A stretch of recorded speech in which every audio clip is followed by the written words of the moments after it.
नमस्ते। इंटरनेट के भविष्य के सारे कोडर्स आज हम लोग HTML को समझने वाले हैं। मतलब वो भाषा जिससे इंटरनेट की हर एक वेबसाइट की नींव रखी जाती है। और टेंशन बिल्कुल मत लीजिए, इसे समझना उतना ही आसान है जितना अपनी फेवरेट डिश बनाना। तो इस एक लाइन को ना दिमाग में एकदम फिट कर लीजिए।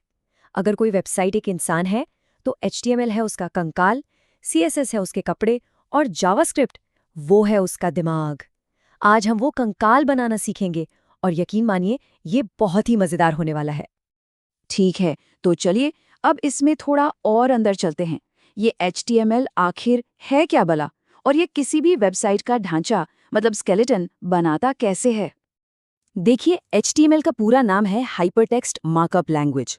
नाम सुनने में थोड़ा भारी लगता है, पर इसका काम बहुत सीधा है। ये बस ब्राउज़र को बताता है कि देखो भाई, ये एक हेडिंग है, ये एक पैराग्राफ है और यहाँ पर एक इमेज लगानी है। HTML के बिना वेबसाइट कुछ भी नहीं है, सच में बस एक खाली सफ़ेद स्क्रीन। तो HTML नाम के दो हिस्से हैं। पहला है हाइपरटेक्स्ट। इसका सीधा सा मतलब है ऐसा टेक्स्ट जो दूसरे टेक्स्ट से जुड़ सकता है, जैसे हम लिंक्स पर क्लिक करते ना। और दूसरा है मार्कअप, जिसका मतलब है टैग्स का इस्तेमाल करके ब्राउज़र को ये समझाना कि हर चीज़ क्या है। चलिए अब अगले हिस्से पर चलते हैं। अब हम मिलेंगे उस जादूगर से जो हमारे लिखे हुए कोड को एक असली वेबसाइट में बदल देता है। हाँ, हम बात कर रहे हैं ब्राउज़र की। ब्राउज़र को आप समझ लीजिए दुनिया का सबसे ज़्यादा आज्ञाकारी बच्चा। HTML में जो भी लिखा होता है वो उसे बिना सवाल किए बिल्कुल वैसा का वैसा कर देता है। कहा जाए कि ये हेडिंग बड़ी होनी चाहिए तो ब्राउज़र कहेगा जी, हो गया। कहा जाए कि यहाँ एक इमेज दिखाओ, वो कहेगा ये लीजिए। और ये कुछ मशहूर ब्राउज़र हैं जिन्हें हम सब हर दिन इस्तेमाल करते हैं। क्रोम, फायरफॉक्स, सफारी, एज, ये सभी हमारे HTML कोड को पढ़कर उसे एक सुंदर से वेब पेज में तब्दील कर देते हैं। अब हम आ गए हैं सबसे ज़रूरी हिस्से पे। ये HTML का वो ढांचा है जिसके बिना कोई भी वेबसाइट बन ही नहीं सकती, तो यहाँ पर पूरा ध्यान देना है। हर HTML पेज की शुरुआत होती है डॉक टाइप HTML से। इसको ना एक टिफिन बॉक्स का ढक्कन समझिए। ये ब्राउज़र को बस इतना बताता है, बॉस, अंदर एक HTML5 पेज है, ठीक से खोलना। ढक्कन के बाद क्या आता है? पूरा टिफिन बॉक्स, राइट? वो है हमारा HTML टैग। पूरी की पूरी वेबसाइट, साला का सारा खाना इसी कंटेनर के अंदर रहता है। सब कुछ इसके अंदर ही होगा। फिर आता है हेड सेक्शन। ये वेबसाइट का वो दिमाग है जो पर्दे के पीछे काम करता है।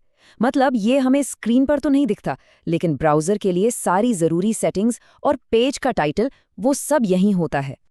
और आखिरी में है बॉडी टैग। ये है असली शो। ये वो हिस्सा है जो असल में स्क्रीन पर दिखाई देता है। टेक्स्ट, इमेज, लिंक्स, बटन, सब कुछ एवरीथिंग इसी के अंदर आता है। तो अब जब हम ढांचा समझ गए हैं, चलिए मिलते हैं HTML के मजेदार परिवार से, मतलब कि उसके टैग्स से। HTML टैग्स एक परिवार के लोगों की तरह हैं। हर किसी का अपना एक खास काम होता है। जैसे H1 है घर के बड़े भाई की तरह, जो सबसे बड़ी और सबसे जरूरी हेडिंग बनाता है। P एक सीधा साधा पैराग्राफ है। और BR, अरे ये तो वो शरारती बच्चा है जो लाइन को बीच में ही तोड़कर अगली लाइन पर कूद जाता है। तो फॉर्मूला बड़ा सिंपल है। ज्यादातर टैग्स एक जोड़ी में आते हैं, एक ओपनिंग टैग टैग और एक क्लोजिंग टैग स्लैश टैग। लेकिन हाँ, कुछ टैग्स जैसे BR वो अकेले ही सिंघम है, उन्हें किसी साथी की जरूरत नहीं।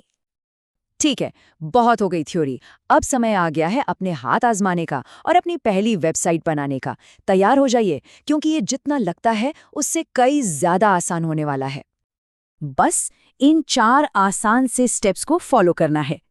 पहला, एक टेक्स्ट एडिटर जैसे कि नोटपैड खोलिए। दूसरा, अपना HTML कोड लिखिए।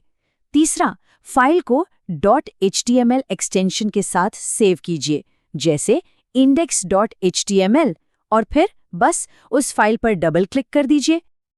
और ये रहा आपका पहला कोड। देखिए, इसमें वो सब कुछ है जो हमने अभी अभी सीखा है। डॉक टाइप, HTML, हेड और बॉडी टैग्स। और बॉडी के अंदर हमने एक हेडिंग और एक पैराग्राफ डाल दिया है। बस इतना ही करना है। और जैसे ही आप उस फाइल को ब्राउज़र में खोलेंगे, बूम, आपको ये दिखाई देगा, एक बड़ी सी हेडिंग और उसके नीचे एक लाइन। बधाई हो, पहला वेब पेज बन चुका है। और इसी पल हर नए कोडर के अंदर से एक ही आवाज आती है, भाई मैं तो डेवलपर बन गया। ये सच में एक कमाल की फीलिंग होती है। तो चलिए एक बार फटाफट सब कुछ दोहरा लेते हैं। HTML वेबसाइट का कंकाल है। टैग्स ब्राउजर के लिए कमांड्स होते हैं। इसका ढांचा है DOCT, फिर HTML, हेड और बॉडी। और फाइलों को हमेशा .html एक्सटेंशन के साथ ही सेव करना है। अब से जब भी गूगल या यूट्यूब जैसी कोई वेबसाइट खुलेगी तो एक अलग ही नज़र से उसे देखा जाएगा और दिमाग में आएगा, मुझे पता है कि ये कैसे बना है। तो HTML की दुनिया का दरवाज़ा तो खुल गया है। अब सवाल ये है कि इस नई शक्ति से सबसे पहले क्या बनाया जाएगा।